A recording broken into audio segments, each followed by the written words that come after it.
Bismillahirrahmanirrahim. Assalamualaikum warahmatullahi wabarakatuh. Innal hamdalillah nahmaduhu wa nasta'inuhu wa nastaghfiruhu wa natubu ilaihi wa na'udzu billahi min syururi anfusina wa min sayyiati a'malina. May yahdihillahu fala mudilla lahu wa may yudlil fala hadiyalah. Wa asyhadu an la ilaha illallah wahdahu la syarikalah wa asyhadu anna Muhammadan abduhu wa rasuluhu la nabiyya ba'dah. Ya ayyuhalladzina amanu taqullaha haqqa tuqatih wa la tamutunna illa wa antum muslimun. Fa in asdaqal hadithi kitabullah wa khairal huda huda Muhammadin sallallahu alaihi wasallam. Syarrul umuri muhdatsatuha wa kullu muhdatsatin bid'ah wa kullu bid'atin dhalalah wa kullu dhalalatin finnar. Hadirin dan hadirat yang dirahmati oleh Allah Subhanahu wa taala, kita melanjutkan pengajian kita masih pada bab yang ketiga, bab man haqqaqa tauhida dakhalal jannata bighairi hisab. Barang siapa yang memurnikan tauhid, maka dia akan masuk surga tanpa hisab. Dan kita masuk pada dalil yang pertama, halaman 71.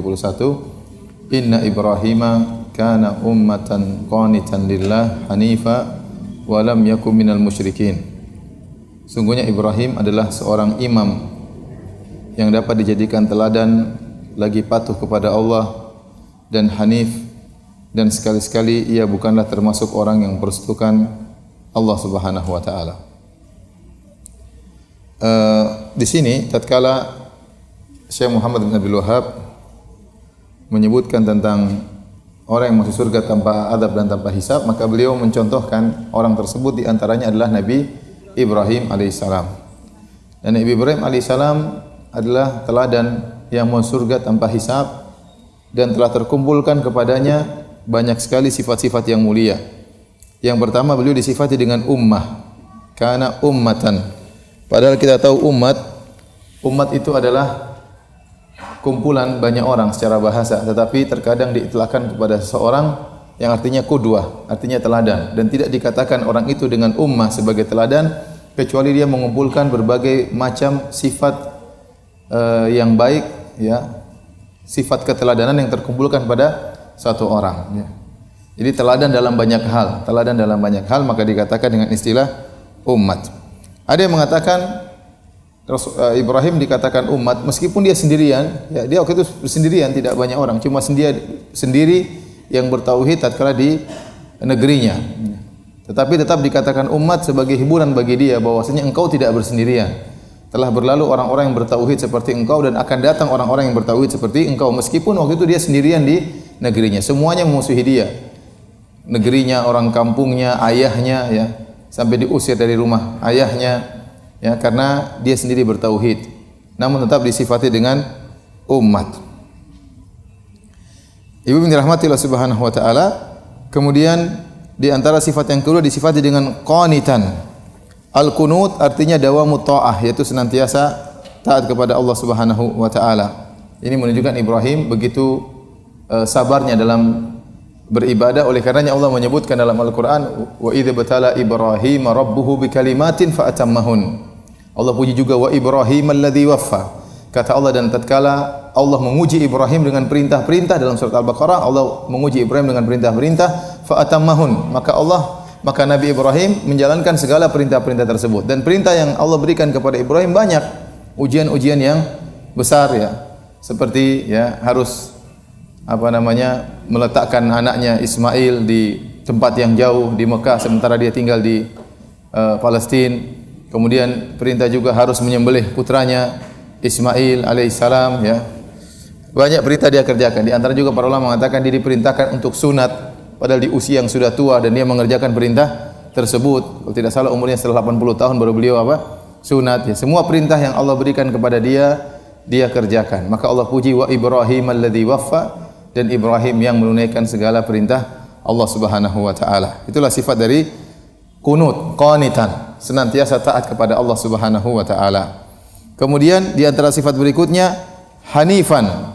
Hanif secara bahasa Arab artinya condong, itu namanya hanif. Makanya seorang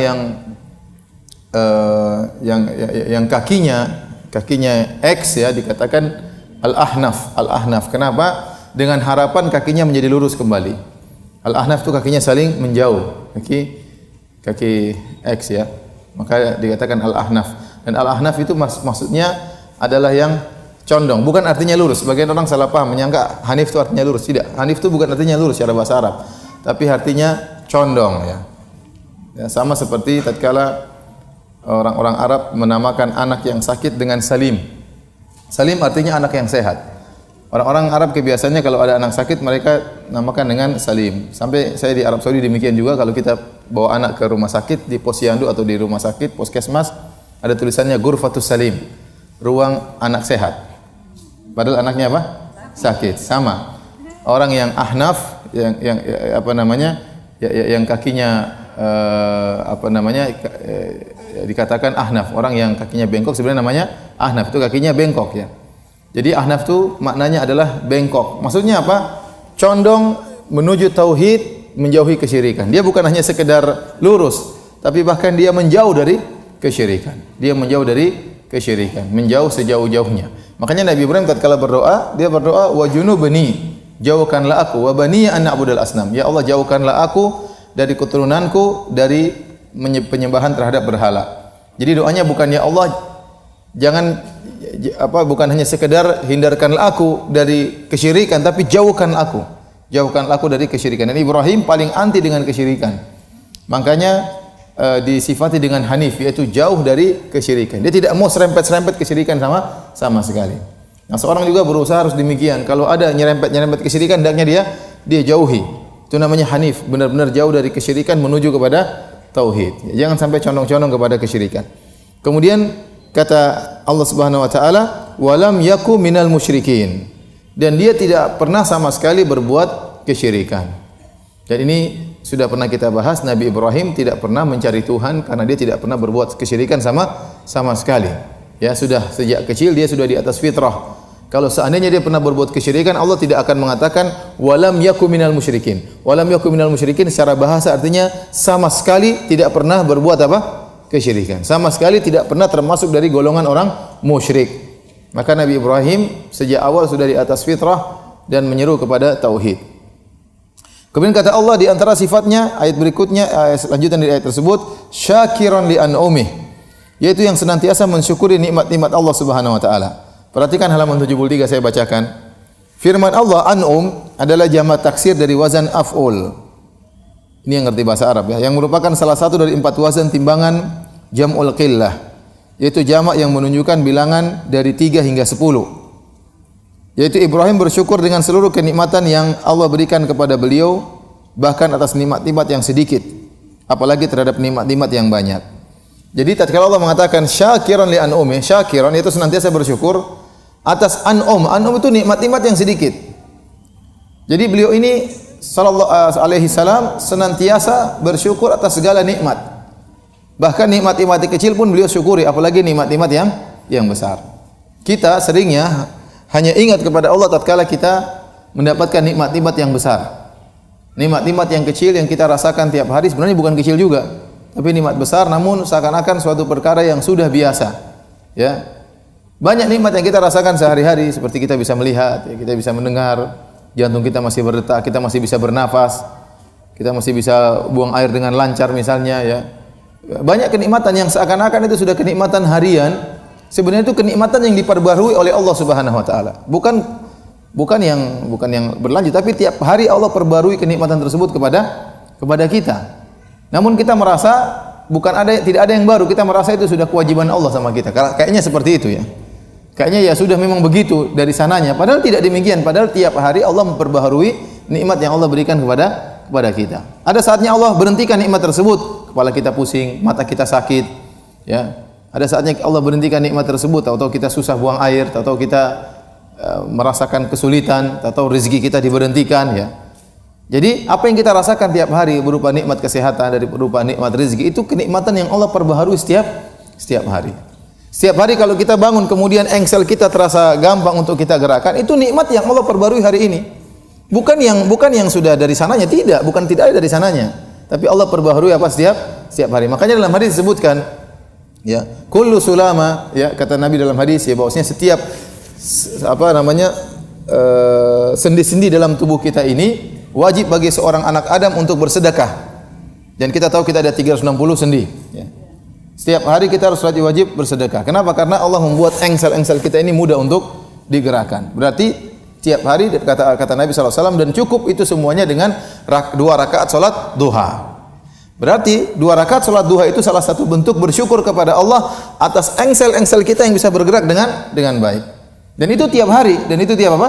Tiap hari. Berarti kenikmatan tersebut diulangi oleh Allah tiap apa? Tiap hari. Namun kita merasa bahwasanya kayaknya tidak dirasa, kayaknya itu suatu hal yang sudah rutinitas harian. Padahal itu Allah yang memberikan nikmat tiap hari. Maka kita berusaha untuk bersyukur atas nikmat-nikmat sekecil apapun ya.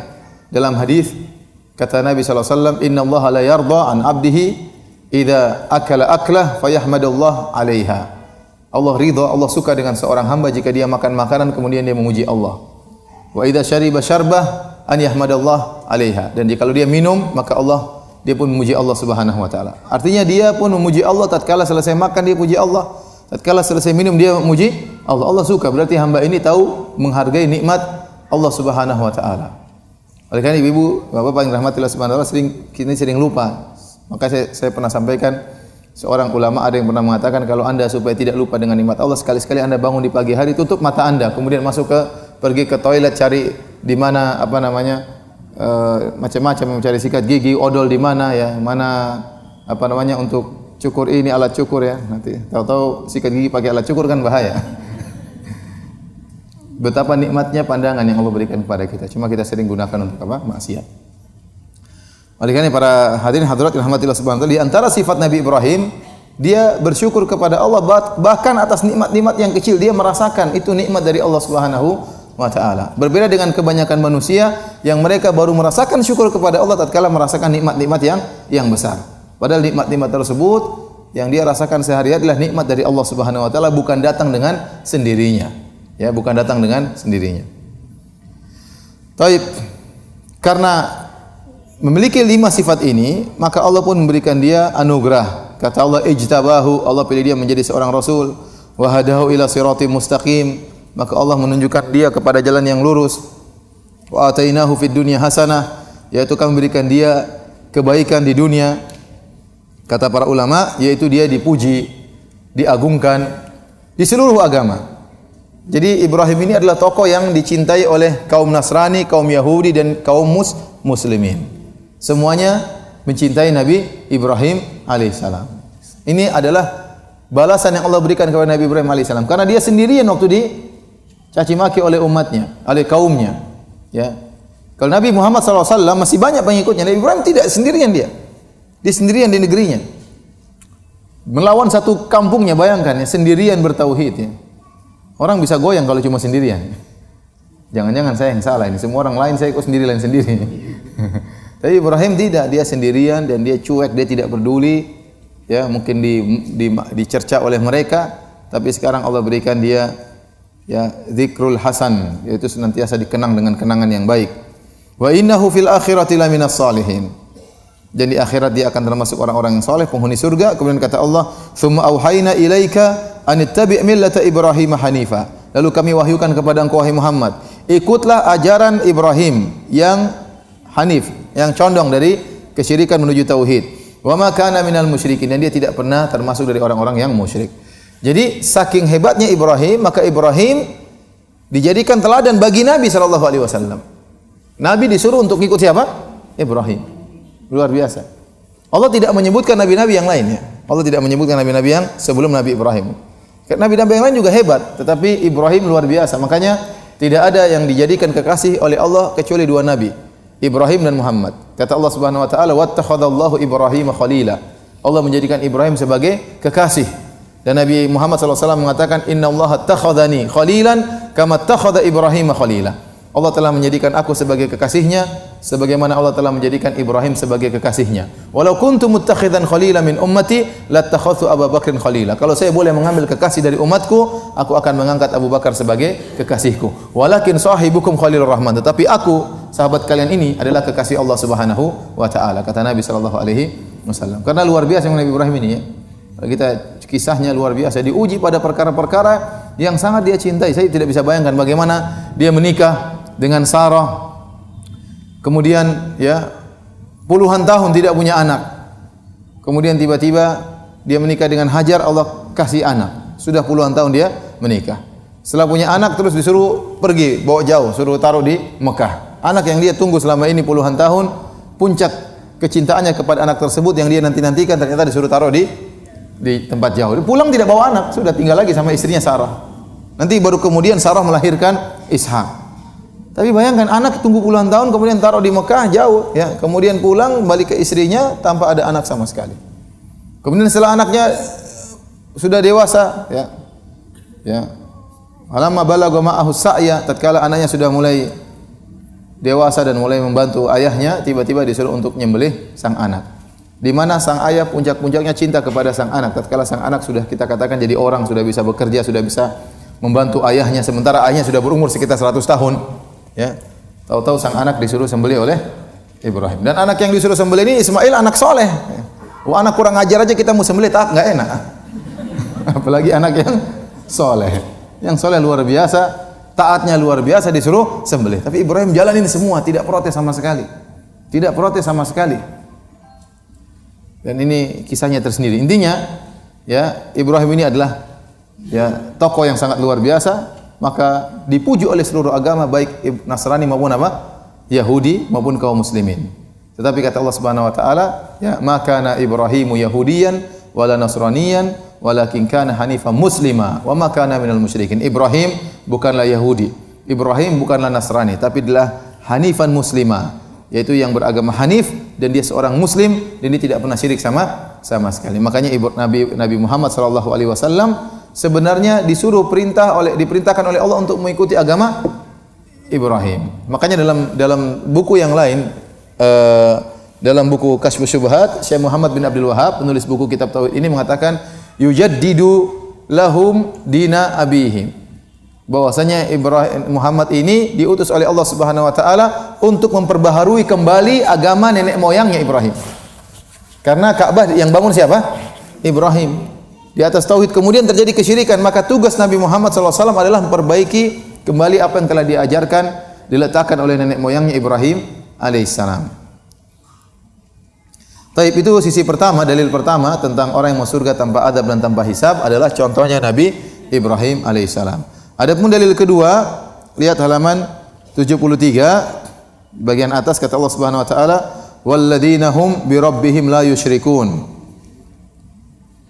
Terjemahnya di halaman 74, dan orang-orang yang tidak mempersekutukan dengan Rabb-nya suatu apapun. Innal ladzina hum min khasyati rabbihim musyfiqun wal ladzina hum bi ayati rabbihim yu'minun wal ladzina hum bi rabbihim la yusyrikun wal ladzina yu'tuna ma ataw wa qulubuhum wajilatun annahum ila rabbihim raji'un ulaika yusari'una fil khairati wa hum laha sabiqun. Dalam surat Al-Mu'minun ya. Allah sebutkan di antara ciri-ciri penghuni surga adalah mereka tidak pernah berbuat syirik sama sekali kepada Allah Subhanahu wa taala. Adapun rangkaian sifat-sifat tersebut lihat halaman 75.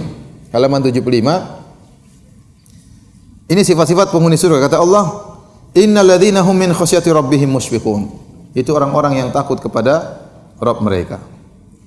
Wal ladzina hum bi ayati rabbihim yu'minun, yaitu orang-orang yang beriman kepada ayat-ayat Rabb mereka.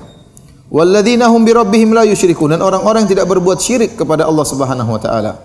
Walladzina yu'tuna ma ataw wa qulubuhum wajilatun, dan orang-orang yang melakukan apa yang mereka lakukan sementara hati mereka merasa takut, annahum ila rabbihim raji'un, dan mereka takut kalau mereka dikembalikan kepada Allah Subhanahu wa taala. Ulaika yusari'una fil khairat, mereka adalah orang-orang berlomba-lomba dalam kebaikan, wa hum laha sabiqun, dan mereka bersegera dan berlomba-lomba dalam kebaikan. Ini ciri-ciri orang-orang yang masuk surga tanpa adab dan tanpa hisab. Di antaranya tidak berbuat syirik sama sekali. Dan mereka tidak pernah ujub sama sekali. Makanya Allah mengatakan, walladzina yu'tuna ma atau, orang-orang yang melakukan apa yang mereka lakukan. Mereka bersedekah, mereka salat, ya, mereka puasa, ya. Wa qulubuhum wajilah, sementara hati mereka takut, mereka tidak merasa pede dengan apa yang mereka lakukan. Mereka khawatir, annahum ila rabbihim raji'un. Mereka takut mereka dikembalikan kepada Allah Subhanahu wa taala. Makanya ulaika yusari'una fil khairat, karena mereka khawatir kembali kepada Allah dalam kondisi yang tidak baik, maka mereka bersegera dalam kebaikan. Wa hum laha sabiqun, dan mereka berlomba-lomba. Kalau kita dalam hati kita ada perasaan seperti ini, mudah-mudahan ini perasaan yang sangat baik. melakukan amal soleh namun tidak merasa pede, tidak merasa ujub, tetap merasa takut, tetap merasa ingin berlomba. Ini perasaan muncul dengan sendirinya, tidak bisa dibuat-buat. Tidak bisa dibuat-buat. Makanya waktu turun ayat ini, Aisyah radhiyallahu taala anha bertanya kepada Nabi sallallahu alaihi wasallam, "Ya Rasulullah, ahumul ladzina yashrabuna al-khamr wa yaznun wa yasriqun?" Atau kama qalat, dia bertanya, "Ya Rasulullah, apakah ayat ini yang Allah sebutkan walladzina yu'tuna ma ataw wa qulubuhum wajilah?"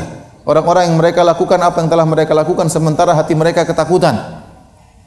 Apakah mereka ini adalah orang yang minum khamar, orang-orang yang berzina, orang-orang yang mencuri? Kata Nabi sallallahu alaihi wasallam, "La ya ibnata Siddiq." Bukan demikian wahai putrinya Abu Bakar As-Siddiq. Tetapi mereka adalah orang-orang yang salat, yang bersedekah, yang berpuasa, tetapi mereka khawatir ya bahwasanya amalan mereka tidak diterima oleh Allah Subhanahu wa taala. Oleh karena Nabi Ibrahim alaihissalam waktu membangun Ka'bah sama Ismail ya, wa idh yarfa'u Ibrahimul qawaida minal baiti wa Ismailu rabbana taqabbal minna innaka antas samiul alim dalam surah Al-Baqarah. Waktu Nabi Ibrahim dan Ismail bangun Ka'bah, setiap kali meletakkan batu, Nabi Ibrahim sama Ismail berdoa, Rabbana taqabbal minna, ya Allah terimalah amalan kami. Setiap meletakkan batu lagi, dia ulangi lagi, Rabbana taqabbal minna, ya Allah terimalah amalan kami. Sampai ada seorang salaf yang menangis setelah baca ayat ini, dia mengatakan, Khalilur Rahman, Ibrahim kekasih Allah. Bana Baitur Rahman, dia sedang membangun masjid Allah. Rumah Allah yang pertama, rumah Allah yang luar biasa. Bi amri Rahman, dengan perintah langsung dari Allah Subhanahu wa taala. Thumma yakhafu alla yataqabbala minhu Rahman. Kemudian dia takut tidak diterima oleh Allah Subhanahu wa taala. Jadi tidak ada pede sama sekali. Tidak ada pede, tidak ada merasa bangga atas apa yang dia lakukan, sama sekali enggak ada. Sampai-sampai waktu dia dengan anaknya membangun Ka'bah yang suruh Allah langsung, ya. Langsung Allah suruh dan dia berdoa berulang-ulang, Rabbana taqabbal minna, ya Allah terima amalan kami. Sambil mengangkat satu batu berdoa lagi, ambil satu batu berdoa lagi. Jadi seorang kalau sudah beramal soleh, ibu-ibu sudah umrah, sudah haji, berdoa sujud kepada Allah, ya Allah terimalah amalanku. Sudah bersedekah nih, kita bersedekah, menurut kita ini sedekah ini ya alhamdulillah kita sudah kumpulkan uang lama, maka berdoa kepada Allah, terimalah amalanku. Karena kalau diterima berarti kita termasuk orang yang bertakwa. Kata Allah, innama yataqabbalullahu minal muttaqin. Allah hanya menerima dari orang-orang yang bertakwa. Maka seorang ya tatkala beramal soleh jangan dia pede sama sekali. Ya, kita enggak tahu bagaimana penghujung kita. Kita tidak tahu bagaimana ya akhir hayat kita. Innamal a'malu bil khawatim. Amalan tergantung dari penutupnya. Dan perasaan tersebut akan timbul dengan sendirinya kalau kita bertakwa kepada Allah, yaitu khawatir amal kita entah diterima atau tidak. Maka seorang hamba antara khauf dan roja. Seorang hamba antara berharap dan rasa takut. Berharap diterima, tapi dalam hati juga khawatir tidak diterima. Bukan pede-pede aja. Saya ini sudah sekian, saya sudah umroh berapa kali. Belum tentu diterima. Saya sudah haji berapa kali. Pede. Saya sudah berdakwah bertahun-tahun. Belum tentu ente diterima dakwahnya. Belum tentu. Saya yang bangun masjid, saya belum tentu. Semuanya belum tentu. Semuanya belum tentu. Bukankah ikhlas itu sangat tipis, riya sangat tipis? Dari mana anda yakin bahwasanya ada diterima?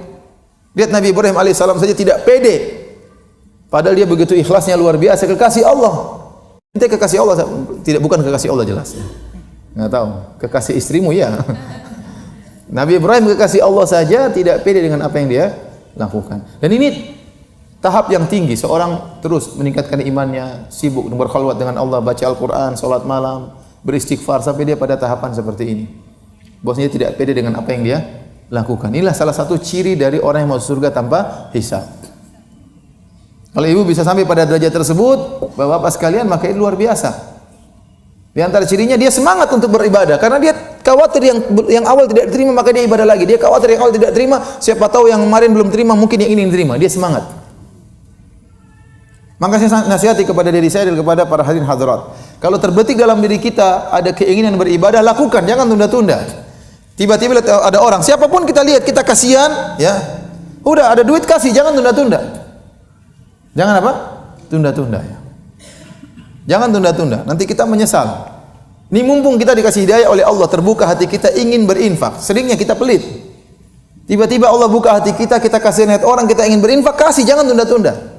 Siapa tahu ini yang masukkan kita dalam apa? Surga. Karena kita lagi kepingin, berarti lagi ikhlasnya luar biasa. Tidak ada yang minta, tidak ada yang tidak merasa terpaksa, tidak ada apa-apa, tahu-tahu ingin berinfak kepada orang ini. Kasih aja. Jangan tunda-tunda. Kita tunda-tunda nanti orang ini pergi, cari lagi enggak ketemu, tahu-tahu hati berubah lagi, hidayah dicabut lagi oleh Allah Subhanahu wa taala, ya. berusaha seperti itu. Jadi maksud saya terkadang ada hal yang kita dibukakan hati kita untuk beramal soleh. Kita enggak tahu sedekah-sedekah kita sebelumnya diterima atau tidak. Kita enggak tahu salat kita sebelumnya diterima atau tidak. Anda lagi pingin salat malam, bangun salat malam. Lagi pingin salat duha. Sampai pada derajat ulaika yusari'una fil khairat. Mereka adalah orang-orang yang berlomba-lomba untuk apa? Berbuat baik. Karena kalau kita sudah sampai pada derajat ini, takut dengan apa yang kita lakukan belum tentu diterima, kemudian kita berlomba. Ini menurut Syekh Muhammad bin Abdul Wahhab rahimahullahu taala salah satu sifat orang yang mau surga tanpa hisab. Dan siapa di antara kita yang tidak ingin masuk surga tanpa hisab? Tapi ini perlu perjuangan, penataan hati sedikit demi sedikit sampai akhirnya kita bisa menjadi sampai pada derajat ini ya. Baik. Kita lanjutkan dalil berikutnya. Halaman 75. Halaman 75. An Husain bin Abdurrahman qal, dari Husain bin Abdurrahman ia berkata.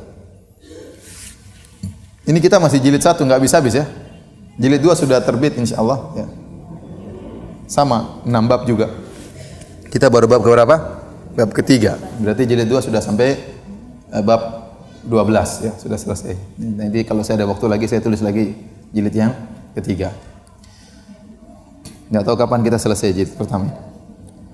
An Husain bin Abdurrahman qal, dari Husain bin Abdurrahman dia berkata, kuntu inda Sa'id bin Zubair.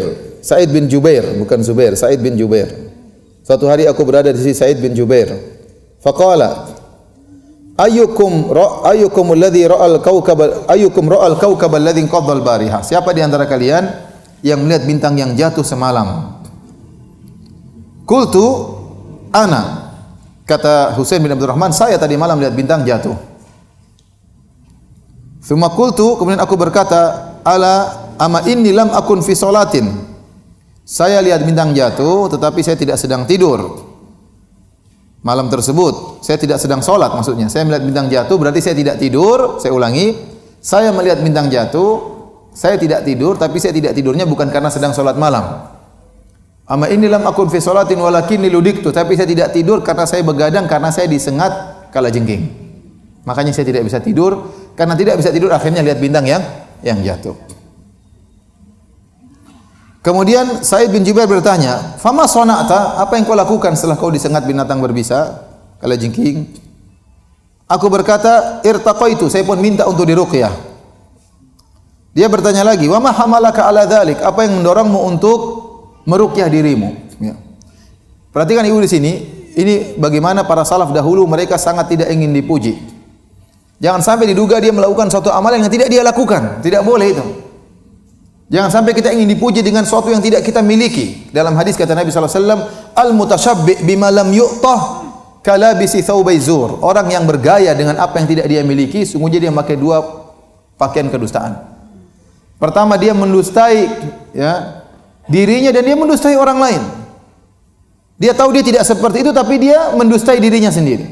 Kemudian dia mendustai orang lain. Orang menyangka dia hebat ternyata tidak hebat.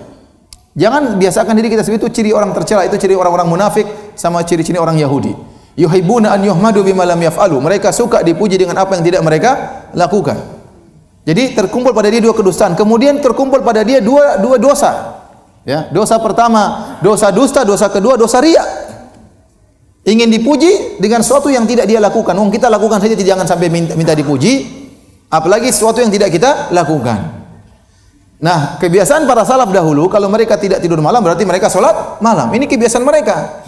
Maka untuk menepis persangkaan tersebut, jangan sampai Sa'id bin Jubair menyangka dia sholat malam, maka langsung dia tepis. Dia mengatakan, "Ama ini lam akun fi sholatin." Saya tadi malam tidak tidur bukan karena sholat malam. Walakinni ludiku, tapi saya tersengat binatang berbisa. Langsung dia tepis persangkaan tersebut. Jangan sampai disangka dia sholat malam padahal dia tidak melakukannya. Karena kebiasaan mereka kalau begadang sholat malam. Kalau kita pertanyaan sekarang, tadi malam siapa yang lihat bintang jatuh? Saya. Enggak ada yang menyangka dia sholat malam kalau zaman sekarang. Iya, karena bukan kebiasaan kita sholat malam, ya. Bukan kebiasaan kita. Ada orang jam 1, jam 2, enggak ada persangkaan kita dia sholat malam. Mungkin nonton apa, nonton ini kayak, ya, nonton bola kayak, ya. Sampai jam 3 bangun nonton bola, final Piala Dunia, ya. Subuh juga kadang lewat gara-gara nonton bola, ya. Tapi dahulu mereka kalau begadang berarti mereka salat malam. Maka dia menepis persangkaan tersebut. Makanya jangan sampai seorang merasa memperlihatkan dia seakan-akan hebat. Jangan ya. Jangan ya. Masya Allah antum iya saya begini, jangan. Seperti contohnya Syekh Abdul Muhsin Al-Abbad hafizahullah taala, saya pernah hadir pengajiannya. Dia pernah ditanya tentang suatu, kemudian dia jawab, kemudian dia mengatakan hadis ini terdapat dalam kitab ini nomor sekian-sekian halaman sekian-sekian. Setelah itu dia ngomong, saya bukan menghafal buku tersebut intinya, tapi saya memang baru baca kemarin, maka saya masih baru ingat. Supaya tidak terkesan seakan-akan dia ngapal apa? Buku dengan halaman-halamannya. Tidak, padahal sudah persiapan, beda. Jangan sampai terkesan seakan-akan kita ngapal seluruhnya, padahal enggak, hakikatnya enggak. Cuma terkesan seakan-akan kita menampakkan semua orang kita jagoan, padahal jagoan neon ya. Oleh karena para hadirin tidak boleh seperti itu. Kalau kita tidak hafal Quran, jangan mengesankan seakan-akan kita hafal Quran. Ya. Saya ketemu orang seakan-akan dia hafal Quran, jadi kayaknya orang jago. Saya tanya, memang antum hafal Quran? Enggak, ngakunya enggak. Tapi orang lihat seakan-akan apa? Hebat, seakan-akan hebat. Ya. Maka jangan seperti itu. Saya tidak bermaksud membuat mereka terkesan sama saya, tidak. Kalau kita niatnya benar, ya, jangan sampai buat orang terkesan seperti kita berlebihan. Ya. Ya. Kalau kita kasih sumbangan, kalau itu bukan duit kita, jangan mengesankan ini duit kita. Ini sumbangan buat masjid. Dari mana? Oh, dari Allah. Jangan tanya. Orang yang lihat seakan-akan dari mana? Kita. Bilang aja ini ada yang nitip, ini bukan duit saya. Selesai. Apa susahnya? Ini bukan duit saya, ini ada yang nitip, dia kasih bantuan buat antum, bukan dari saya. Kasih tahu supaya yang dibantu tidak menyangka uangnya dari mana? Dari kita. Ya. Kamu sudah hafal berapa juz? Adalah. Bilang aja nggak punya hafalan, kenapa? Ada orang sangka 20 juz, 15 juz. Padahal juz amma pun tidak selesai. Sama juz terong, sama juz mangga, sama juz yang lainnya ya. Tidak, bilang aja saya belum hafal, masih 30 juz juga belum selesai. Ya, baru 3 kul alhamdulillah ya. Ya, maksudnya. Jadi jangan sampai kalau kita mengucapkan sesuatu terkesan kita hebat, jangan. Jangan, enggak boleh. Wong kita saja melakukan sesuatu ingin dipuji enggak boleh, apalagi ingin dipuji dengan sesuatu yang tidak kita lakukan. Enggak boleh. Enggak boleh. Di antara tanda keikhlasan kita menepis perasaan seperti itu dari orang. Jangan sampai orang menyayangi kita lebih daripada yang seharusnya ya. Ini menimpa orang-orang yang soleh, menimpa para ustadz, sehingga dia disangka hebat, disangka ini, padahal tidak demikian.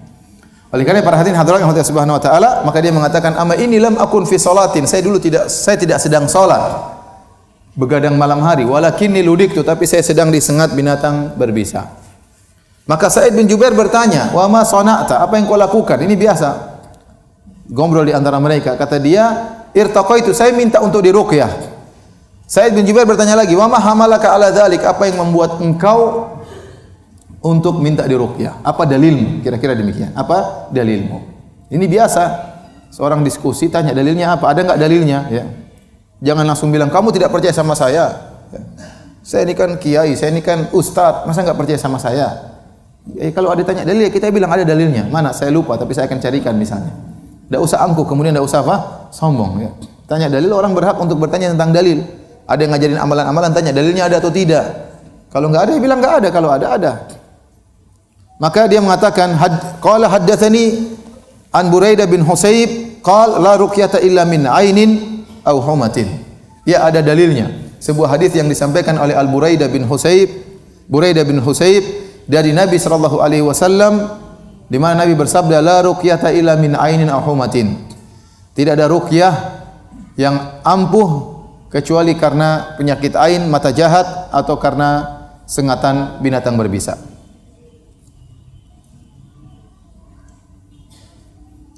Kemudian Sa'id bin Jubair berkata, "Qad ahsana man intaha ila ma sami'a."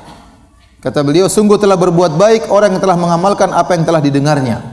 Ini adab berdialog. Dia punya dalil, Ibnu Abbas ingin membantah, tetapi dia puji dulu. Kau telah sampai mengamalkan dalil yang sampai kepadamu, walakin haddatsana Ibnu Abbas. Tetapi Ibnu Abbas pernah menyampaikan hadis kepada kami tentang tidak dianjurkannya minta untuk apa? Meruqyah. Ya. Kemudian sampaikan hadis Ibnu Abbas. Bahwasanya Rasulullah SAW bersabda, "Uridat alayyal umamu." Kata Nabi, dinampakkan kepadaku umat-umat. Disebutkan bahwasanya ini terjadi waktu Rasulullah SAW Isra Mi'raj. Rasulullah SAW dinampakkan umat-umat. Umat-umat terdahulu seluruhnya ditampakkan dengan nabi-nabinya. Faraitu nabiyya wa ma'ahu rahtu. Aku melihat seorang nabi, dia punya pengikut cuma sekitar 3 sampai 9 orang, beberapa orang. Nabi pengikutnya cuma 3 sampai 9 orang. Oh, saya masih banyak lumayan. Itu cuma 3 sampai 9 orang, beberapa orang. Wa nabiyyu ma'ahu rajul wa rajulani. Ada nabi pengikutnya cuma 2 orang, ada nabi pengikutnya cuma 1 orang. Wa nabiyyu wa laysa ma'ahu ahad, dan ada seorang nabi tidak ada pengikutnya sama sekali. Jalan sendirian, enggak ada pengikut, semua umatnya mendustakan dia. Tidak ada pengikutnya sama sekali. Nabi Nuh alaihissalam berapa tahun berdakwah? 950 tahun, lama sekali. Dan umatnya kurang ajar sama Nabi Nuh alaihissalam. Dia mengatakan ini da'autu qaumi lailan wa nahara, aku mendakwahi kaumku siang dan malam. Siang dan malam, bukan cuma sebulan sekali di Masjid Salman, tidak. Siang dan malam Nabi Nuh berdakwah. Semakin dia aku berdakwah, kecuali mereka semakin kabur. Kata Nabi Nuh, wa inni kullama da'awtuhum litaghfira lahum ja'alu asabi'ahum fi adanihim wastaghshaw thiyabahum wa asarru wastakbaru istikbara. Setiap aku mendakwahi mereka, ya Allah, 950 tahun, agar engkau mengampuni mereka, ja'alu asabi'ahum fi adanihim, mereka taruh jari-jari mereka di telinga mereka. Ini kurang ajar banget ya. Bayangkan Nabi Nuh berdakwah, kata mereka, Nuh mau dakwah? Sebentar ya. Silakan. Gimana? Kita enggak jengkel. Kita ngomong dia cuma begini aja. Enggak dengar apa yang kita ucapkan. Kalau ada orang seperti itu depan saya, mungkin saya lempar itu orang. Saya saja ustadz, jangankan ada orang tutup telinganya. Saya lagi ngisi pengajian, depan saya ada main-main WhatsApp, saya aja jengkel, ini orang. Kita lagi ceramah setengah mati, dia main apa? Baca sendiri ya. Kan berarti enggak sopan, apalagi begini. Nabi Nuh lagi ngomong, dia ambil kain tutup kepalanya, dia tidak mau dengar Nabi Nuh. Dan yang beriman kepada Nabi Nuh cuma sedikit. Falabitha fihim alfa sanatin illa khamsina ama. Kata Allah, Nabi Nuh berdakwah 950 tahun. Yang beriman wa ma amana ma'ahu illa qalil. Yang beriman cuma sedikit. Cuma sedikit. Disebutkan cuma 80 orang. 80 orang dari 950 tahun apa berdakwah. Ini wan nabiyya wa laysa ma'ahu ahad, ada seorang nabi tidak ada pengikutnya sama sekali. Idru fi ali sawadun azimun, tiba-tiba dinampakkan kepadaku jumlah yang sangat besar. Fa dhanantu annahum ummati, maka aku menyangka itu adalah umatku. Fa qila li hadza Musa wa qaumuhu, maka dikatakan kepadaku itu bukan umatmu wahai Muhammad, tapi itu adalah Musa dan kaumnya. Ini dalil bahwasanya umat terbanyak setelah umat Nabi Muhammad adalah umat Nabi Musa. Fa nadhartu fa idza sawadin azim, tiba-tiba aku melihat ke arah yang lain ada kumpulan yang banyak lagi. Faqila li, maka dikatakan kepadaku hadhi ummatuk, ini adalah umatmu. Jadi Nabi diperlihatkan masa depan pada hari kiamat kelak seperti apa. Bahwasanya setiap nabi dikumpulkan bersama umatnya masing-masing. Maka dikatakan kepadaku hadhi ummatuk, inilah umatmu. Wa ma'ahum sab'una alfan yadkhuluna al-jannata bighairi hisabin wala adzab. Dan di antara umatmu yang begitu banyak ada 70.000 orang yang masuk surga tanpa hisab dan tanpa azab. Tsumma nahadha fadakhala manzilahu. Kemudian Nabi SAW berdiri, bangkit dari duduknya, kemudian dia masuk ke rumahnya setelah menyampaikan hadis ini tentang 70.000 orang masuk surga tanpa hisab dan tanpa azab. Fa khadha an-nasu fi ulaik. Maka orang-orang para sahabat pun ngobrol, siapa sih 70.000 orang tersebut?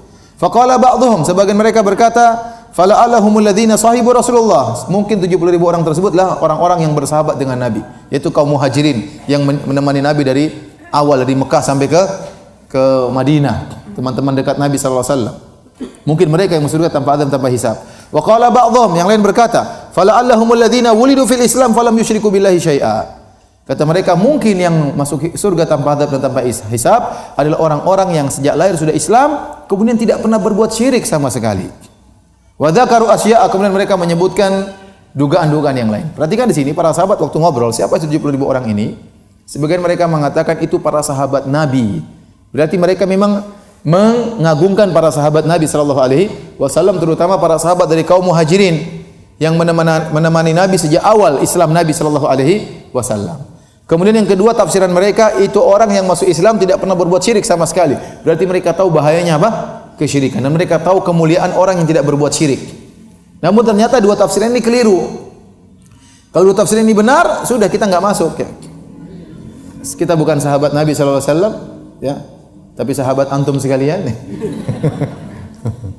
Ya, sahabat istriku dan sahabat suamiku ya. Yang kedua, tidak berbuat syirik sama sekali. Ya, siapa di antara kita tidak pernah berbuat apa? Syirik. Maka wa dzakaru asya, mereka punya dugaan-dugaan yang lain. Fa kharaja alaihim Rasulullah sallallahu alaihi wasallam fa akhbaruhu. Maka Nabi keluar dari rumahnya, lantas mereka lapor kepada Nabi, "Ya Rasulullah, tadi kami ngobrol gini. Yang benar bagaimana?" Faqala, maka Nabi berkata, "Humul ladzina la yastarqun." Mereka itu 70.000 orang masuk surga tanpa adab dan tanpa hisab adalah orang-orang yang tidak pernah minta diruqyah. Wala yatatayyarun, tidak pernah mengkait-kaitkan nasib buruk dengan apa yang dilihat, dengan nomor tertentu, dengan hewan tertentu, dengan hari tertentu, dengan tempat tertentu. Wala yaktawun, dan mereka tidak pernah meminta untuk disembuhkan dengan kai, yaitu dengan besi yang dibakar atau dipanaskan. Wa ala rabbihim yatawakkalun, dan mereka bertawakal kepada Rabb mereka. Faqama Ukashatu ibn Mihsan, maka ada seorang sahabat namanya Ukashah atau Ukashah bin Mihsan, dia berdiri, dia berkata, "Udu Allah an yaj'alni minhum." Ya Rasulullah, doakan saya termasuk dari 70.000 orang tersebut. Kata Rasulullah sallallahu alaihi wasallam, "Anta minhum." Kau termasuk. Subhanallah, kalau saya hadir di situ juga, ya Rasul, saya juga. Tsumma qala rajulun akhar, kemudian ada yang bertanya lagi, "Udu Allah an yaj'alni minhum." Ya Rasulullah, doakan saya termasuk dari 70.000 orang tersebut. Kata Nabi, "Sabaqaka biha Ukashah." Kamu sudah kedahuluan si Ukashah. Para hadirin dan hadirat yang rahmatillah subhanahu wa ta'ala, banyak faedah yang bisa kita ambil dari sini. Yang pertama ada namanya penyakit ain. Ya, tadi kata Nabi, "La ruqyata illa min ain aw humatin." Tidak ada ruqyah yang paling ampuh kecuali seperti penyakit disebabkan mata jahat, ya, atau pandangan mata seorang, aw humatin, atau terkena binatang, singatan binatang berbisa. Dalam hadis lihat halaman 76, kata Nabi sallallahu alaihi wasallam, "Al-ainu haqqun." Ain itu musibah yang disebabkan karena pandangan mata, itu benar adanya. Walau kana syai'un sabaqal qadar sabaqatul ain. Kalau ada sesuatu yang bisa mendahului takdir, maka itu adalah al-ain. Wa idza stuksiltum faksilu. Kalau kalian diminta untuk mandi, maka mandilah. Ini bukan berarti ain mendahului takdir, tidak. Ini hanya mubalaghah. Rasulullah SAW menyampaikan hiperbola. Bahwasanya ain itu benar adanya, dan itu memang termasuk dari takdir. Sama seperti Rasulullah SAW mengatakan, la yaruddud doa, la yaruddul qada illa doa. Tidak ada yang bisa menolak takdir kecuali apa? Doa. Padahal doa bagian daripada takdir. Cuma Rasulullah ingin menjelaskan doa itu sebab paling utama menentukan nasib seseorang. Padahal nasibnya sudah ditentukan oleh Allah, dan doanya juga ditentukan oleh siapa? Allah Subhanahu wa taala. Sama kata Nabi, seandainya ada yang bisa mendahului takdir, maka itulah ain. Bukan ain keluar dari takdir, tidak, semuanya sudah ditakdirkan, tapi ain ini sangat benar kenyataannya. Nyatanya benar-benar terjadi. Ya, bukan persangkaan, tapi benar-benar terjadi. Fa idza stuksiltum faksilu. Kalau kalian diminta untuk mandi, maka mandilah. Maksudnya apa? Kalau kita menyebabkan orang lain terkena musibah gara-gara pandangan kita memandang dengan pandangan tajum, dengan pandangan takjub, pandangan kagum, akhirnya sakit, kita dicurigai, kemudian kita diminta untuk mandi, kita mandi. Air mandinya dikumpulkan untuk dituangkan kepada orang yang sakit gara-gara kita itu. Ya. Dan ini sangat mungkin terjadi. Nabi mengatakan al-ainu haqqun, ini benar adanya.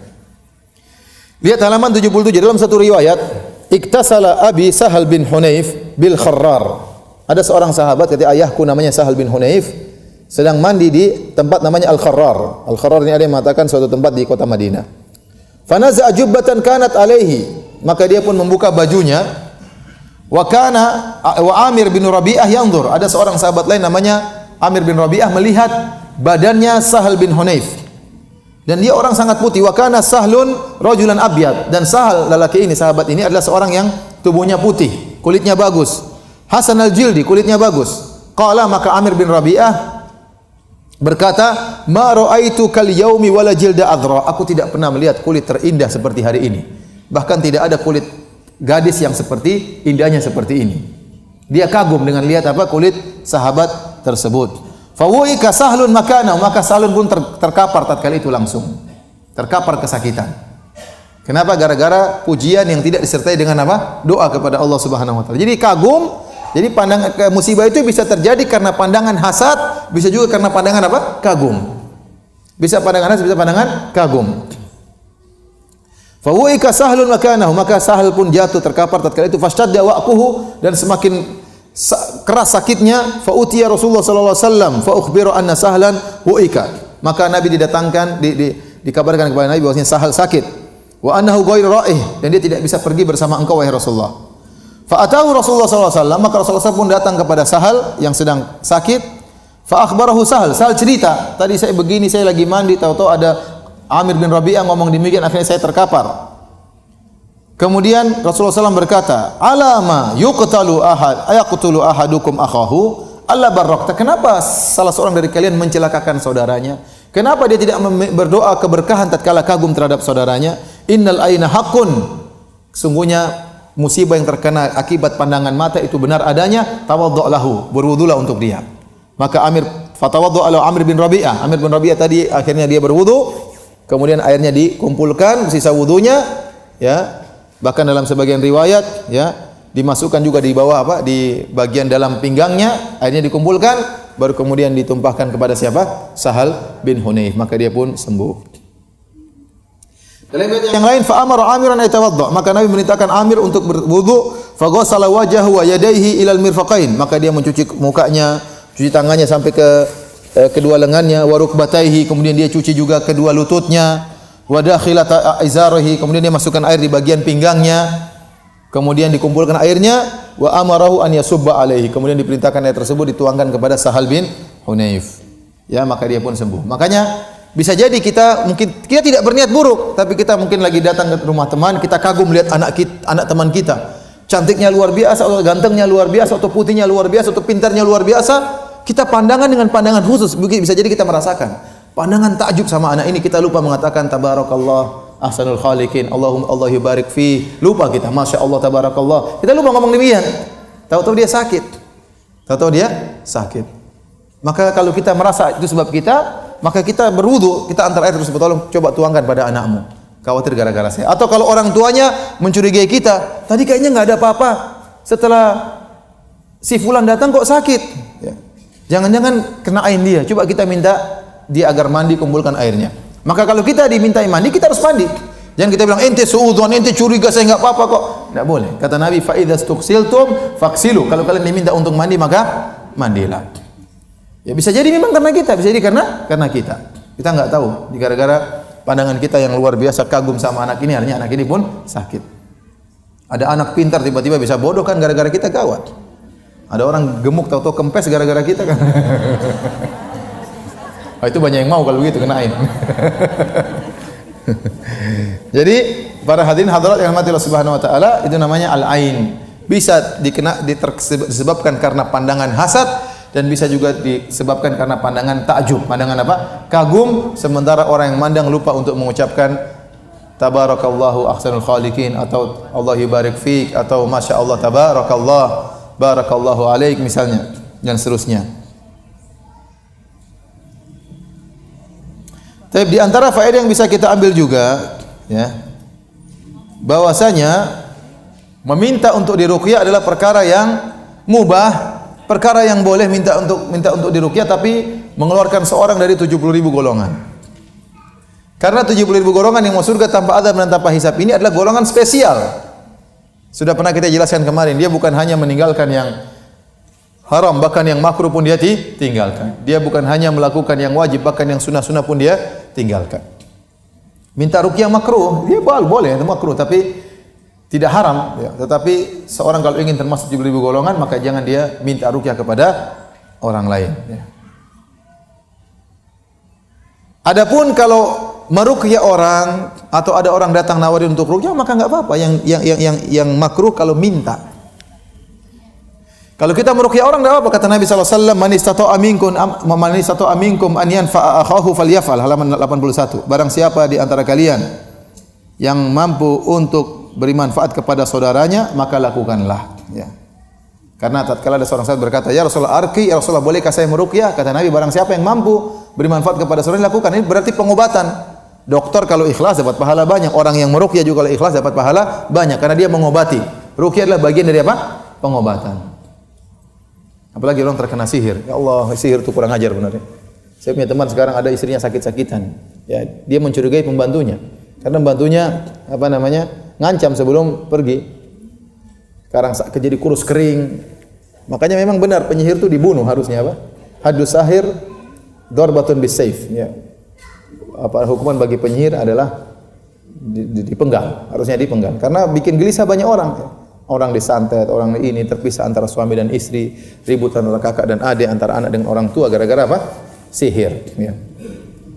Maka kalau kita bisa membantu orang yang tersihir tersebut, kita ruqyah, maka baik. Kita menyelamatkan dia, menyelamatkan kehidupannya, membuat dia bahagia kembali. Tadinya sedih, tadinya sakit dan macam-macamnya.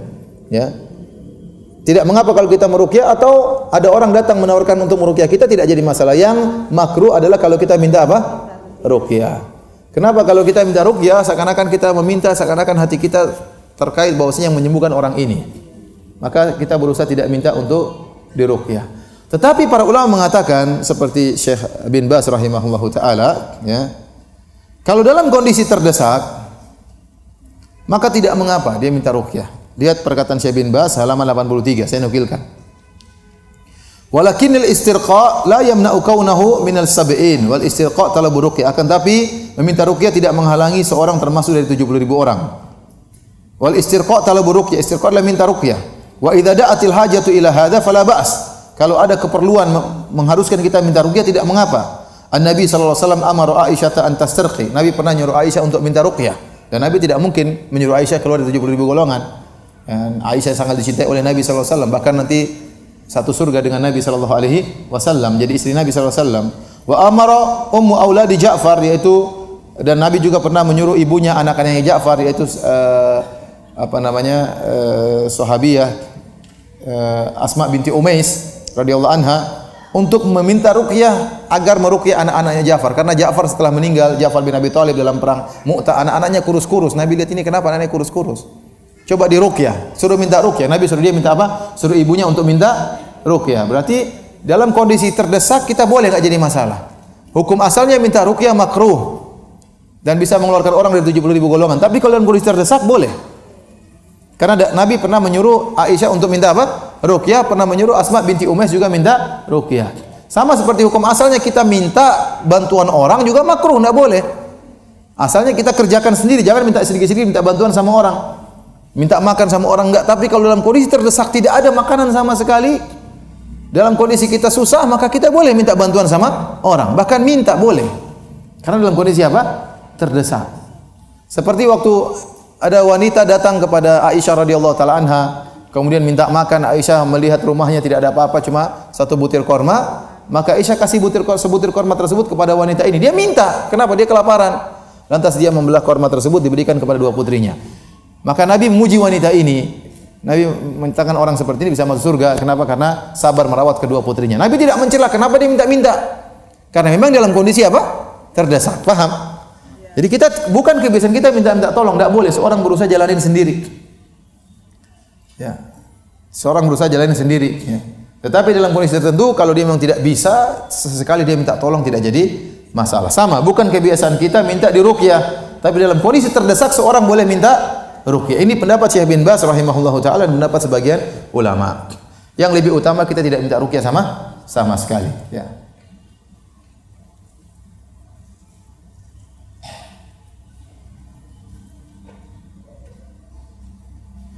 Taib. Hadirin dan hadirat yang dirahmati oleh Allah Subhanahu wa taala. Ternyata yang masuk surga tanpa hisab dan tanpa azab jumlahnya berapa? 70.000. Itu banyak atau sedikit? Banyaklah daripada 1.000. 70.000 itu banyak. Ya, tapi dibandingkan dengan jumlah manusia sangat apa? Sedikit. Ya. Kemungkinan kita masuk sangat kecil sekali. Apalagi jumlah manusia kaum muslimin dari awal ya Nabi berdakwah sampai hari kiamat sangat banyak. Sekarang aja jumlah kaum muslimin sudah berapa? 1,5 miliar mungkin ya, atau 2 miliar. Orang Islam aja mungkin sudah 1 miliar lebih. Belum yang pernah hidup, ya. Suruh jumlahnya sudah berapa? Belum yang akan hidup sampai hari kiamat jumlahnya berapa? Jadi sekitar miliar-miliar tersebut hanya 70.000. Belum kita saingannya siapa? Sahabat, saingannya tabi'in, imam-imam, ya. Kita mau masuk kayaknya susah. Ngaji aja malas-malas ya. Nah, Quran enggak hafal, 3 kul aja lupa-lupa ya. Terus gimana ya? Sama suami masih ngomel-ngomel ya. Pandangan mata belum dijaga, ya susah gimana? Masih chattingan sama kekasih lama CLBK ya. Terus masuk 70.000 gimana ceritanya bisa masuk 70.000 ya. Kemungkinan sangat apa? Kecil. Tapi masih mungkin tapi kecil ya. Makanya dalam hadis Rasulullah SAW mengatakan fastazattu rabbi fazadani ma'a kulli wahidin sab'ina alfan. Maka aku pun minta tambah kepada Allah Subhanahu wa taala. Karena terlalu sedikit, maka Allah pun beri tambahan, setiap satu orang bawa 70.000 orang. Setiap orang bawa 70.000 orang. Jadi sekarang mau surga tanpa hisab dan tanpa azab berapa jumlahnya sekarang? Tadinya 70.000, sekarang setiap orang bawa 70.000. Jadi berapa jumlahnya? Berapa coba? Cepat pakai kalkulator cepat. Berapa? 4 miliar. Berapa coba hitung cepat?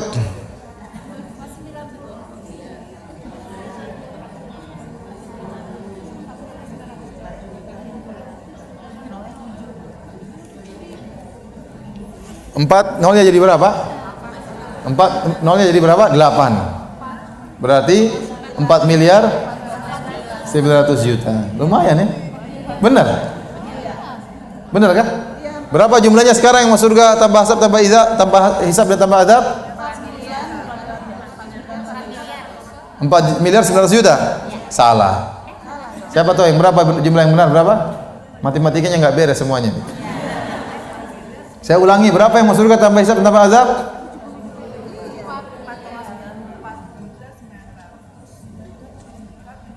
Ya, itu yang benar. 4 miliar 900 juta 70.000. Yang ngajak-ngajak nggak dihitung awalnya. Dia ngajak malah dilupakan. Jadi kalau yang masuk surga 4 miliar 900 juta 70.000, maka kemungkinannya besar. Mudah-mudahan masih ada kemungkinan, meskipun ya persaingannya ketat ya. Belum saingan sama ustadz-ustadz, belum saingan sama kiai-kiai, belum saingan sama orang-orang yang suka puasa sunnah, yang suka sedekah ya. Tapi rahmat Allah itu apa? Luas ya. Kita berdoa semoga kita termasuk dari 70.000 atau orang-orang yang masuk surga tanpa azab dan tanpa hisab. Hadis ini juga menunjukkan tentang akhlak mulia dari Nabi SAW sekaligus cerdasnya Nabi SAW. Waktu Ukasyah bin Mihsan berkata, "Ya Rasulullah, udu Allah an yaj'alani minhum." Ya Rasulullah, doakan aku termasuk dari 70.000 orang. Kata Nabi, "Anta minhum," kau termasuk dari mereka. Datang yang lain, "Ya Rasulullah, doakan saya juga." Nabi ingin nolak, tapi Nabi tolaknya halus. Kata Nabi, "Sabaqaka biha Ukasyah." Kamu sudah kedahuluan Ukasyah. Jadi orang ini tidak tersinggung. Coba kalau Nabi bilang, "Oh kamu tidak," oh langsung stres dia.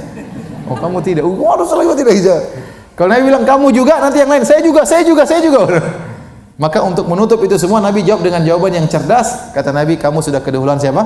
Ukasyah." Dia tidak tersinggung. Dia tidak tersinggung. Dan orang ini subhanallah mengatakan dia orang munafik. Namun yang benar dia bukan orang munafik. Kalau orang munafik ngapain minta doa kepada Nabi SAW? Dan belum tentu dia tidak termasuk dari 70.000, tidak. Tetapi Nabi tidak ingin buka pintu terus. Bisa jadi dia juga termasuk dari 70.000 orang, kita tidak tahu. Tapi Nabi tidak doain dia karena khawatir bisa membuka pintu-pintu yang lain, semuanya ini angkat apa? Angkat tangan. Ya. Jadi ini menunjukkan akhlak Nabi yang mulia sekaligus cerdasnya Nabi SAW dalam menghadapi kondisi demikian sehingga seorang tidak tersinggung. Demikian ibu yang dirahmati Allah Subhanahu wa taala, alhamdulillah kita sudah selesai dari bab yang ketiga. Insyaallah pertemuan berikutnya kita lanjut pada bab yang keempat ya. Semoga bermanfaat. Baik, kalau ada yang bertanya saya persilahkan. Allah taala alam bisawab. Ya Ustaz, dalam menjaga agar istiqomah dalam menjaga ilmu sunnah, apakah diperbolehkan kita menerima undangan kumpul-kumpul dengan teman-teman yang diisi dengan foto-foto selfie dan teman-teman ini kebanyakan belum mengenal sunnah? Jazakallah khairan. Saya rasa bertemu dengan teman-teman, kita kalau punya teman-teman lama tetap kita sambung, teman-teman SMA, tetapi kita harus menjaga diri. Kalau diajak reuni, ternyata reuni campur laki-laki perempuan, jangan. Tidak boleh karena khawatir timbul apa? CLBK ya. Ini sering terjadi. Sering apa? Terjadi. Ya, cinta lama bubarkan keluarga ya. Banyak kejadian seperti itu ya. Kebetulan sang lelaki punya masalah sama istrinya, kebetulan pacar lamanya punya masalah sama apa? Suaminya. Oh ini kebetulan sekali, bukan kebetulan sekali, itu iblis. Yang mempertemukan kita berdua. Akhirnya jadi masalah dengan keluarga ya. Jadi kalau reuni kemudian laki-lakinya saya sangat berharap jauhi saja ya. Ya kita khawatir ya. Kecuali memang tidak ada apa-apa ya. Kumpul sama-sama udah ngaji, sama-sama ngerti. Terkadang kita ketemu dengan teman lama dia tidak ngerti kalau kita sudah ngaji ya. Tapi menjalin persahabatan terus berlanjut selama itu ada maslahatnya. Selama itu ada maslahat. Jadi Kaidah dalam bersahabat, kita bersahabat kepada orang yang berikan kita faedah agama. Kalau kita tidak dapat faedah agama dari dia, maka kita yang berikan faedah agama kepada dia. Kalau ternyata kita bersahabat sama dia, ternyata agama kita semakin luntur, hindarkan persahabatan dengan dia. Agama ini jangan dijadikan spekulasi. Iman yang sudah kita tumpuk lama bisa jadi hancur gara-gara persahabatan yang salah, ya. Apalagi kita tahu namanya as-sahibus sahib. Sahabat itu akan menarik karena persahabatan akan menimbulkan sinkronisasi. Ya, entah kita akan seperti dia atau dia seperti kita, ya. Maka kalau persahabatan tersebut melunturkan agama kita, tinggalkan, ya. Tinggalkan. Saya pernah ditanya sama teman di luar negeri, "Ustadz, saya diundang ya sama teman-teman buka puasa bersama. Tapi saya tahu mereka nanti kalau habis buka puasa mereka minum bir." Akhirnya saya pun datang dan benar akhirnya mereka minum-minum apa? Bir. Sekarang saya diundang lagi, bagaimana? Saya tidak usah datang. Tidak usah datang. Nanti dia terikut-ikut, paling tidak berada dalam majelis apa? Majelis khamar paling tidak, ya.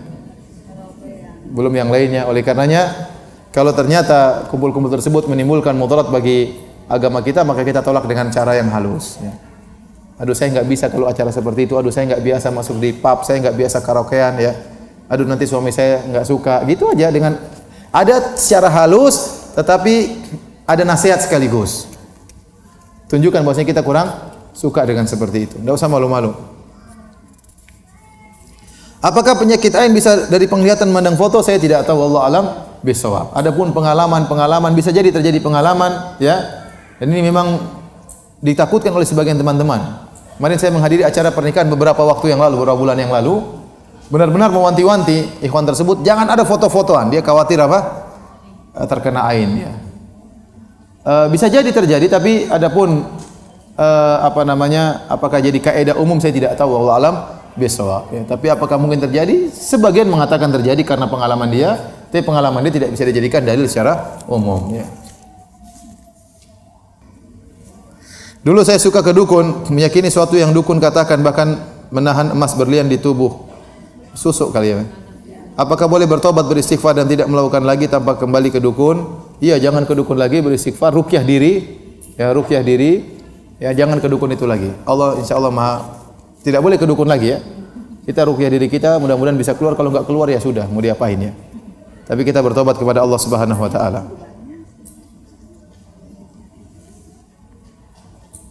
Ada anak perempuan yang sedang dekat dengan laki-laki kafir. Dia berjanji laki-laki tersebut akan masuk Islam. Harus bagaimana? Suruh masuk Islam dulu. Suruh masuk Islam dulu, suruh ngaji yang benar, salat yang benar, baru boleh. Kalau enggak boleh. Kalau enggak nikahnya tidak sah. Perempuan tidak boleh laki-laki nikah dengan laki-laki kafir. Dan banyak bodoh seperti itu. Sengaja dia masuk Islam, nanti dia nikahi, kemudian dia menjadikan istrinya mengandung. Setelah itu dia balik lagi, istrinya sudah tidak bisa berkutik karena malu, akhirnya ikut agama suaminya.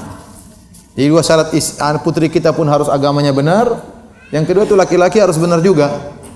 Laki-laki itu harus benar juga.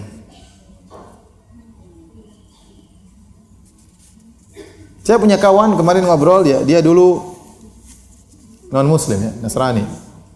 Kemudian kerjaannya dulu suka dia curhat sama saya, suka hack, ya, boboli kartu kreditnya orang, beli ini beli anu, duit banyak, ya. Kemudian dia berkenal dengan seorang ahwat, seorang wanita. Kemudian akhirnya karena cinta kepada wanita tersebut, padahal sebelumnya dia nakal, begini macam-macam, main perempuan dan macam. Akhirnya dia masuk Islam untuk menikah. Masuk Islam, benar-benar masuk Islam, akhirnya ngaji. Akhirnya ngaji sunnah, sekarang istrinya yang gelisah, ya. Suami saya kebablasan Istri dia tidak suka kalau suaminya ngaji apa? Sunnah, ya. Karena mungkin penampilannya berubah, gaya hidupnya berubah, ya. Jadi maksud saya bisa juga lelaki kafir bisa jadi kenal Islam gara-gara putri kita. Tapi maksud saya putri kita memang harus agamanya apa? Kuat, dan dia disuruh masuk Islam dulu. Kalau enggak nanti bahaya, tadi khawatir ada modus. Saya senang menambah-nambah memperbanyak salat, tapi saya sering melamun. Apakah saya tidak ikhlas? Tidak apa-apa, ya, berusaha lawan melamun tersebut, nggak jadi masalah. Ngelamun sedikit tidak apa-apa, ya. Insya Allah tetap saja sholatnya dapat apa? Pahala, ya. Nggak apa. Daripada ngelamun lihat HP, daripada ngelamun lihat televisi, mending ngelamun dalam apa? Sholat, ya. Tapi mulai dilatih diri kita untuk tidak banyak melamun dalam sholat.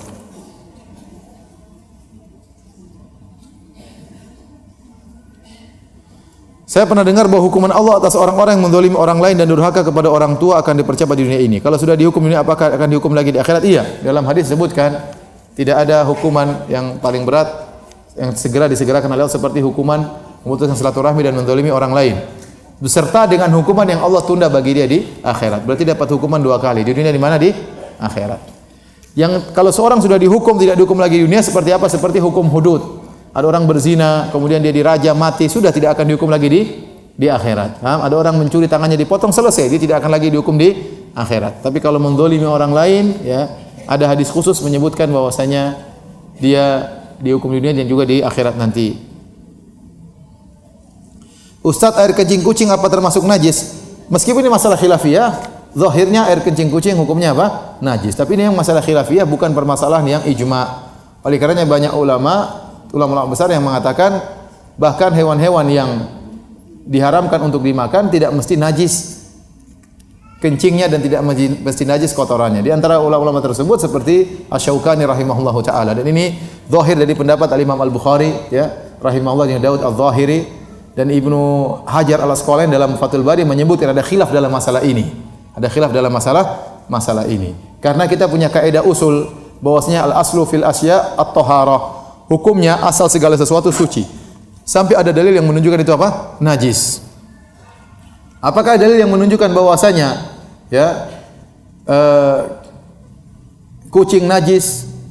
Apa ada dalil bahwasanya menunjukkan bahwasanya air kencingnya najis? Harus ada dalil khusus. Kalau tidak kita kembali kepada hukum asal bahwasanya segala sesuatu hukumnya suci. Suci bukan berarti bersih, ya.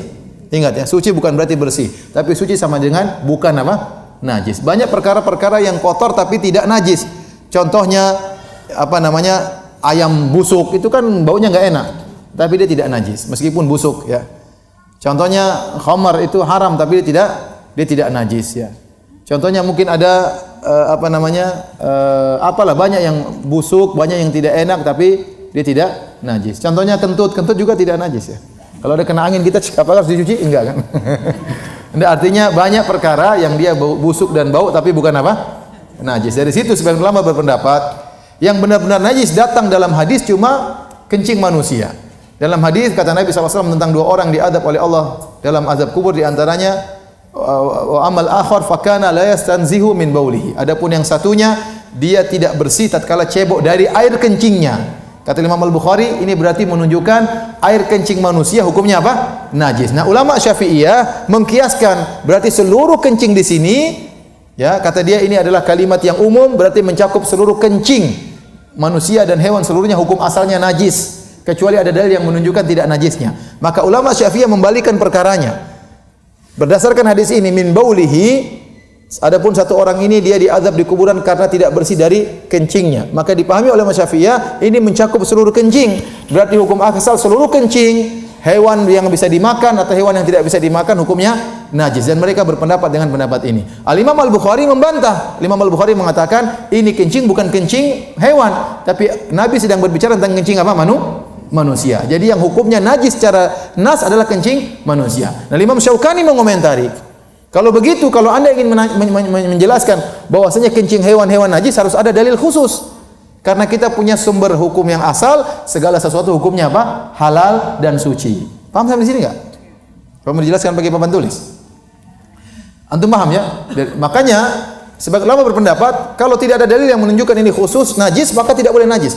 Ada dalil yang menunjukkan najis secara khusus. Contohnya rauthul himar. Kotoran himar. Himar itu badannya tidak najis, keringatnya tidak najis. Tapi suatu hari Rasulullah SAW sedang buang air, kemudian Rasulullah SAW ingin beristijmar menggunakan 3 batu. Dia suruh seorang sahabat cari batu. Ternyata seorang sahabat membawakan rauth. Rauth itu kotoran himar. Maka Rasulullah SAW, innaha riksun, ini najis.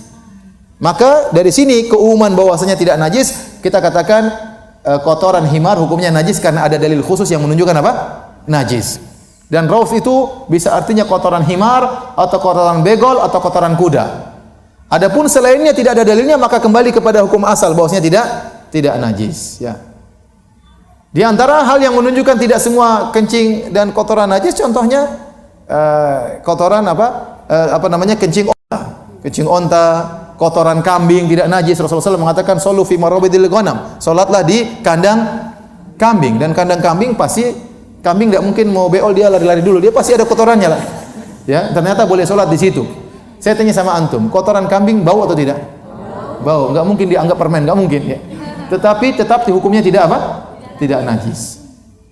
Maka dari sini kita tahu khilafnya memang apa? Masalahnya kuat. Tetapi saya lebih condong bahwasanya kencing kencing kucing itu apa? Najis ya. Wallahu a'lam bishawab. Ya, ini masalah khilafiyah ya. Ya, adapun satu mengatakan oh tidak ada khilaf, ini enggak benar ya. Banyak orang salah paham ya. Ini masalah khilaf memang. Tinggal kita lihat mana yang lebih condong. Sebagian ulama Malikiyah mengatakan kucing kencingnya tidak najis, adapun beolnya najis. Kenapa? Karena Nabi SAW waktu Qatadah waktu melihat air ada orang yang ragu untuk berwudu dari sisa minum kencing, sisa minum kucing, dia berkata, Rasulullah SAW bersabda, innaha laisat binajasin, sungguhnya kucing itu tidak najis. Rasulullah SAW tidak mengatakan sungguhnya bekas air liur, tapi Rasulullah SAW mengatakan kucing itu tidak apa? Najis. Wa inna ma hiya minat tawafina alaikum awit tawafat, tetapi kucing itu adalah hewan yang sering berkeliaran. Sehingga bisa dipahami Rasulullah seakan-akan menjelaskan kucing ini tidak najis karena dia sering apa? Berkeliaran. Kalau kita bilang dia najis, susah nanti orang karena sering-sering dia datang, sering-sering dia ini. Sehingga ulama Malikiyah mengatakan kencingnya pun demikian tidak najis. Kenapa? Karena kucing itu kalau kencing di mana-mana. Beda kalau dia beol dia pergi jauh. Maka sebagian ulama Malikiyah membedakan. Kalau beolnya najis, tapi kalau kencingnya apa? Tidak, karena dia sering berkeliaran juga berserta dengan apa? Kencingnya. Nanti dia semprot sana, semprot sini. Kemudian terkadang karena bajunya, karena baju kita. Kalau kita bilang kencing kucing itu najis, berat bagi kita. Karena dia mungkin nanti senggol-senggol kita jadi selalu apa? Was-was. Selalu apa? Was-was. Ini sebagian ulama Malikiyah membedakan antara kencing dengan apa? Kotoran apa? Kucingnya. Intinya para hadirin dan hadirat Allah Subhanahu wa taala, lebih hati-hati kalau ada kencing kucing yang sudah kita cuci, biar enggak usah ribut ya. Tapi kalau ada khilaf memang benar-benar apa? Khilaf. Antum paham tadi yang saya jelaskan? Ya, memang khilafnya tidak semudah yang kita bayangkan. Jangan kita tuduh ustaz salah paham, ustaz tidak ngerti, enggak bisa. Enggak boleh begitu ya. Enggak boleh begitu. Apalagi kita tahu kalau ustaz tersebut ternyata memang selalu berdalil dengan pendalilan yang benar. Kalau dia pun salah, bukan saatnya kita mencela. Apalagi kalau dia tidak salah total. Ternyata ada ulama yang berpendapat seperti pendapat dia. Hak dia untuk milih pendapat yang mana. Ya. Baik, demikian saja kajian kita pada kesempatan pagi hari ini. Insyaallah kita lanjutkan pada kesempatan yang lain.